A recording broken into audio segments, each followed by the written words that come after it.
For 3 years, everyone knew her only as Wrench. Quiet mechanic Riley Martinez fixed trucks and stayed invisible, until enemy forces captured her Special Forces team and she received an encrypted message: "Execute Operation Shadow Strike." Welcome to Hidden Story, where we uncover the extraordinary lives hiding behind ordinary masks. Before we dive into this incredible story of deep cover operations and impossible rescue missions, tell us in the comments, have you ever had a secret skill that surprised everyone when revealed? And if you believe stories like these deserve to be remembered, hit that subscribe button and help us ensure they're never forgotten. Forward Operating Base. Thunder sat like a concrete fortress in the disputed mountains of the Kandarian Highlands, its reinforced walls rising from rocky terrain like a testament to American military presence in a region that had witnessed decades of conflict. The base housed 500 personnel, but its most valuable assets were the 12 operators of Special Forces Operational Detachment Alpha 574, elite Green Berets who specialized in unconventional warfare and direct action missions in denied territory. The motor pool operated around the clock, maintaining the fleet of vehicles that kept the base operational in hostile territory. At the center of this operation was Staff Sergeant Riley "Ghost" Martinez. Though none of the soldiers she served understood the depth of her mechanical expertise or the reason she'd requested assignment to vehicle maintenance after completing advanced special operations training. Riley had earned her nickname during her initial training with the 5th Special Forces Group, where her ability to move through hostile territory undetected had impressed even veteran Green Beret instructors. She'd completed the Special Forces qualification course at the top of her class, earned expert ratings in unconventional warfare, and specialized in what military files referred to as direct action and special reconnaissance.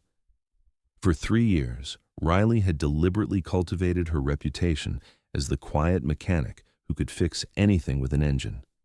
It was the perfect cover for someone who needed to remain invisible while maintaining readiness for missions that didn't officially exist.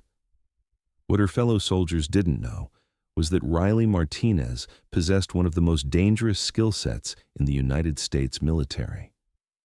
Before her reassignment to vehicle maintenance, she had been Staff Sergeant Riley "Phantom" Martinez of the Army's most classified Special Operations Unit. 42 confirmed eliminations across 8 classified operations in 6 different countries.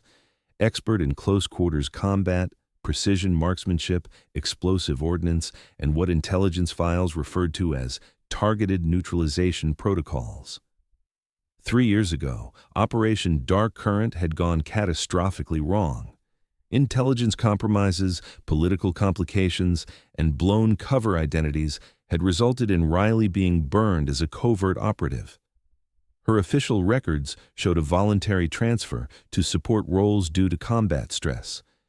The reality was that she had been placed in deep cover, waiting for the day when her specialized skills might be needed again. That day had arrived. At 13:47 hours, Riley was adjusting transmission fluid when her encrypted satellite phone vibrated with a message that only 6 people in the world could send. The text was brief, but carried the weight of national security.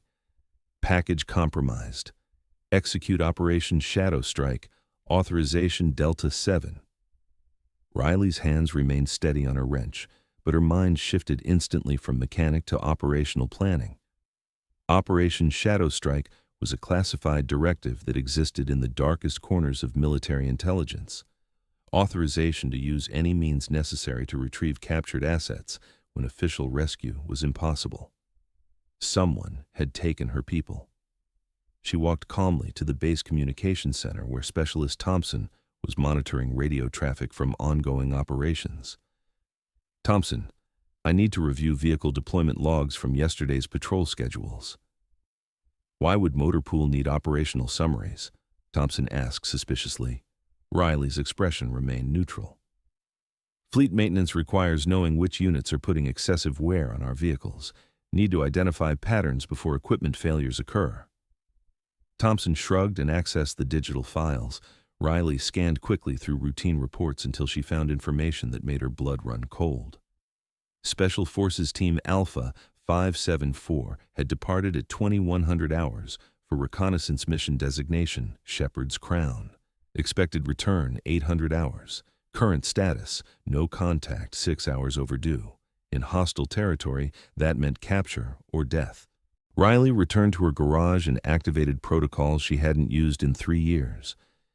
Hidden beneath her primary workbench was a secured compartment containing equipment that wasn't standard issue for motor pool sergeants, encrypted communication devices, tactical gear, and a weapons cache that would make special operations units envious. Her satellite phone connected to a number that didn't appear in any official directory. Control, this is Phantom. Package status report. Phantom Control. Packages confirmed compromised. 8 assets captured. Grid coordinates 36.2048 north, 68.2194 east. Enemy strength estimated 30 plus. Rescue impossible through conventional channels. Riley felt the familiar calm settle over her consciousness, the psychological state that had made her one of the military's most effective covert operators. Control, requesting full tactical intelligence and real-time support. Negative, Phantom. This is completely off books. No backup, no official acknowledgement, no extraction guarantee. Are you accepting the assignment? Riley looked around the garage where she had spent 3 years pretending to be harmless. Affirmative, Control. Beginning operational preparation. Phantom, understand clearly. This is voluntary. No recovery guaranteed if compromised. If discovered, you're officially a rogue element. Understood. Phantom out. Riley hung up and began preparations that would transform her from mechanic to angel of death in less than 4 hours. The captured Special Forces team was being held at a fortified compound 28 kilometers into hostile territory. Satellite imagery showed a converted mining facility with significant defensive advantages, elevated position, limited approach routes, and clear fields of fire in all directions. Intelligence indicated the compound housed approximately 30 enemy fighters, experienced militants who had been conducting operations against American forces for 18 months. They weren't amateurs, and they weren't careless. Riley studied the tactical situation while assembling her gear. Traditional assault would require a full platoon with air support. She had herself, darkness, and the element of surprise. It would have to be enough. At 17:30 hours, Riley approached the motor pool commander, Captain Rodriguez, with a maintenance requisition. Sir, need to take the heavy recovery vehicle for emergency parts retrieval. Convoy damaged the main transmission on Unit 12, and we're awaiting critical components from Forward Operating Base Kodiak. Rodriguez barely examined the paperwork. Duration? Overnight minimum, sir. Possibly longer if they don't have parts in inventory. Fine. Just ensure you're back before morning formation. Rodriguez had just unknowingly authorized a classified elimination mission. The heavy recovery vehicle was a modified M984A4 truck that Riley had been working on for 8 months. Officially, it was undergoing routine maintenance upgrades. Unofficially, she had transformed it into a mobile tactical platform with hidden armor plating, enhanced communications, and concealed storage for equipment that wasn't listed in any Army manual. At 1800 hours, Riley drove through the base checkpoint wearing standard mechanic coveralls and work boots. The guards waved her through without inspection. Wrench was just retrieving parts, nothing suspicious about routine maintenance duties. Once beyond visual range of the base, Riley stopped and began her transformation. The coveralls came off, revealing form-fitting tactical clothing designed for stealth operations. Work boots were replaced with specialized combat footwear with sound-dampening soles. Her regulation hairbun disappeared as dark hair was secured beneath a tactical helmet equipped with night vision and communication systems. From hidden compartments in the truck, Riley extracted weapons and equipment representing cutting-edge military technology. Custom HK 416. Assault rifle with suppressor and advanced optics. Remington 700 sniper rifle modified for extreme range accuracy. Glock 19 pistol with extended magazines and match-grade ammunition, tactical vest with ceramic armor plates and medical supplies for treating wounded teammates. Most importantly, she retrieved a device that appeared to be an ordinary radio but contained classified technology capable of jamming enemy communications and disrupting electronic surveillance within a 5-kilometer radius. Riley conducted final equipment checks with methodical precision that had kept her alive through dozens of classified operations. Every weapon zeroed, every piece of gear tested, every contingency planned. At 20:30 hours, she began the approach to the target compound. The terrain was brutal, jagged mountains, deep ravines, and loose rock that could betray movement to alert sentries.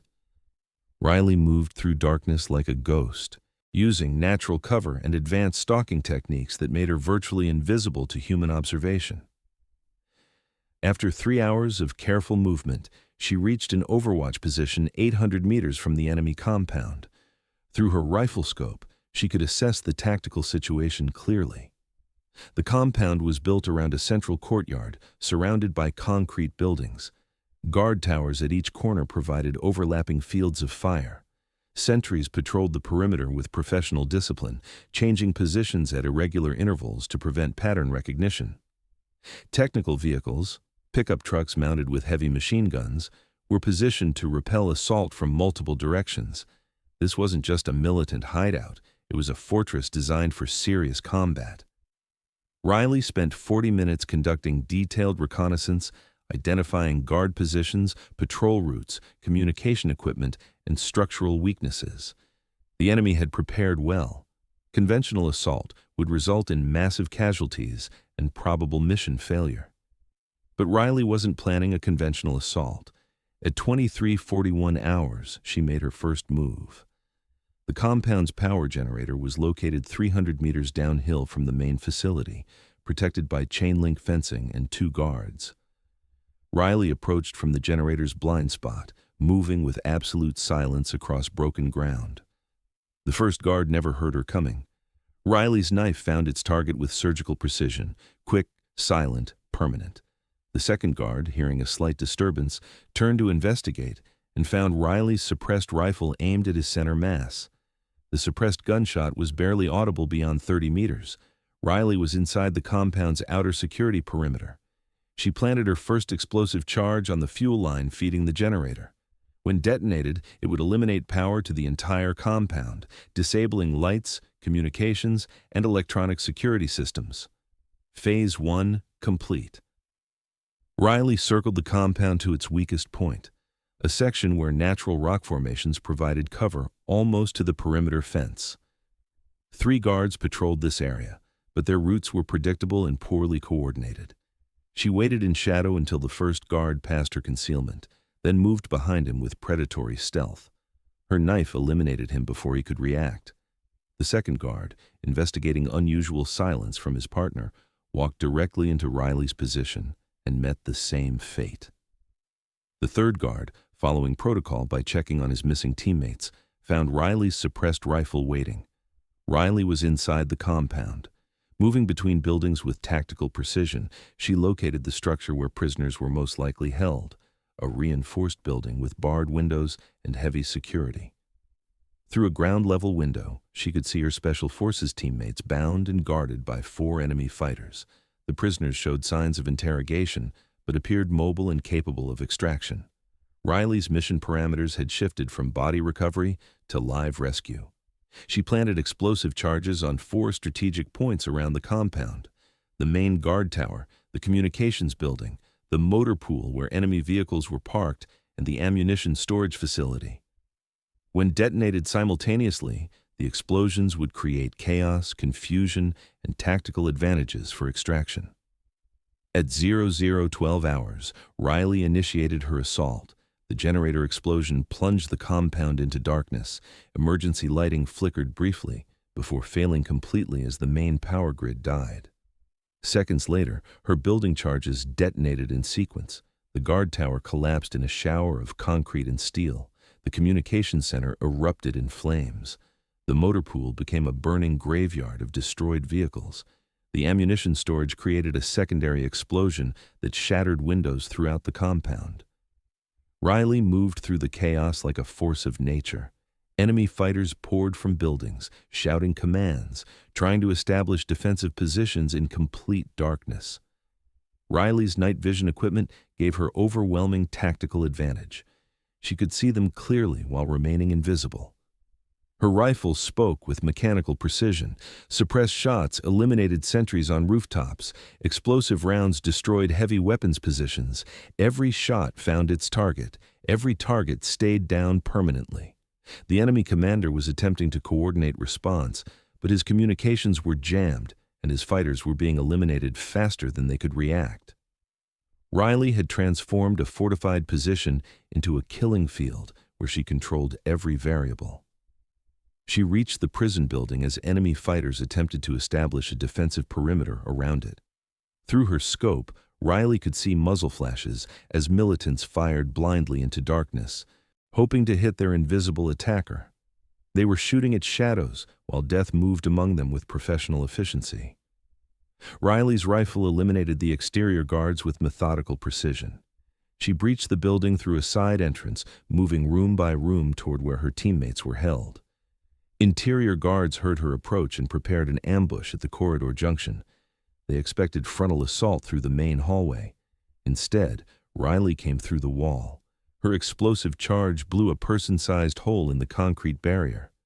Before dust settled, she was through the opening with her assault rifle raised.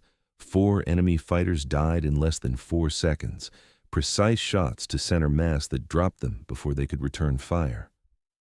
Special Forces Team Leader Master Sergeant Collins looked up from where he was bound to a chair. "About time, Wrench," he said with a pained smile. "Had to find parking," Riley replied, cutting his restraints with her tactical knife.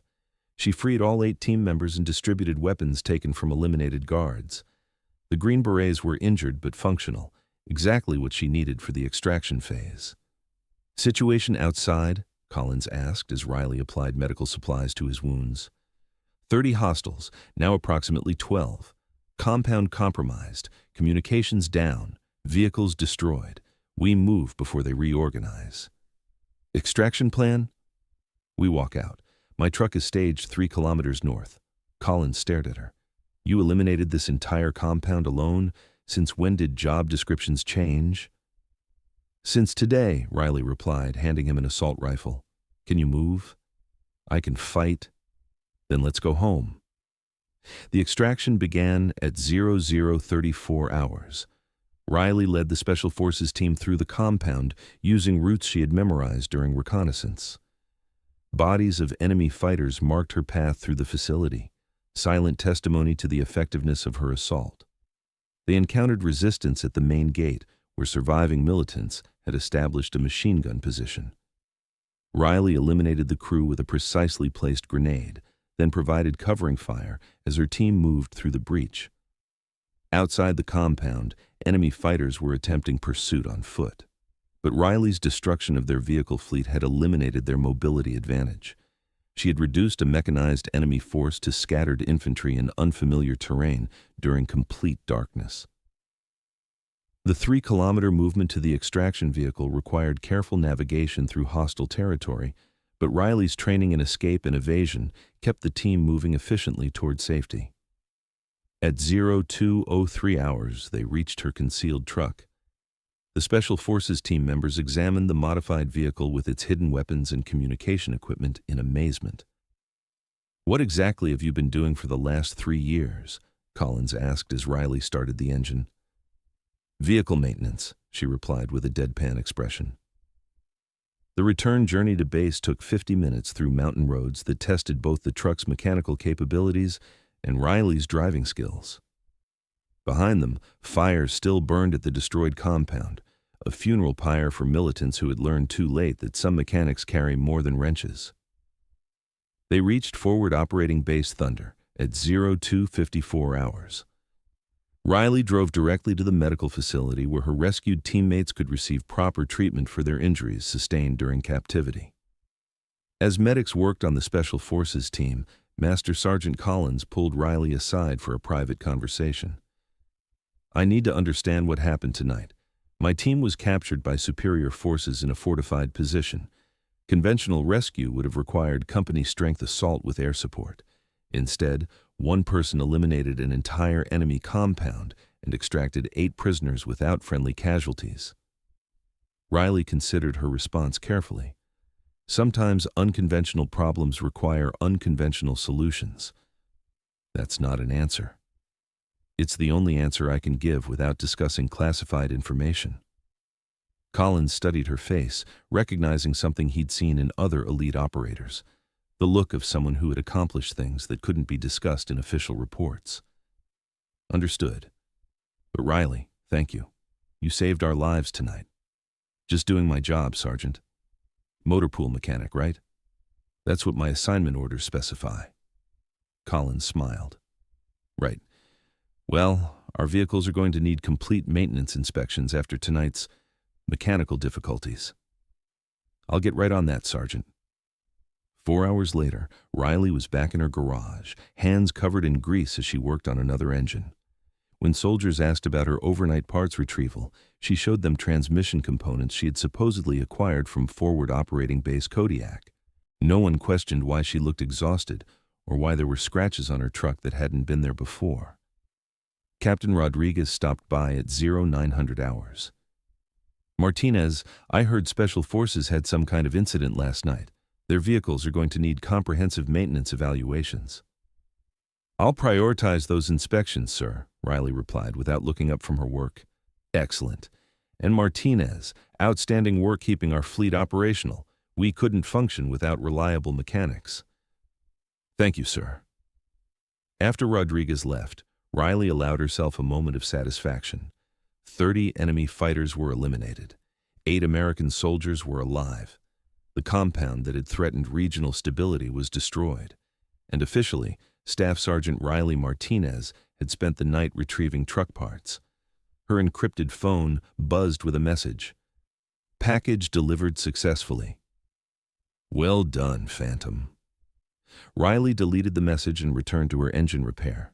Tomorrow would bring new challenges, new vehicles to maintain, and new opportunities to remain invisible while staying ready for the next time her country needed a ghost. The other soldiers continued calling her Wrench, never suspecting that their quiet mechanic had just conducted one of the most successful solo rescue operations in military history. Riley preferred it that way. The best mechanics, like the best operators, were the ones nobody noticed until something important broke. And when it did break, they fixed it permanently. If this story moved you, please hit that subscribe button and share it with others. Help us ensure these tales of quiet courage and hidden heroism reach the people who need to hear them. Thank you for watching Hidden Story. We'll see you in the next story, where another lesson waits to be learned, another truth waits to be revealed, and another reminder awaits that authentic heroism lives quietly among us, waiting for the moment when it must speak up to protect what truly matters.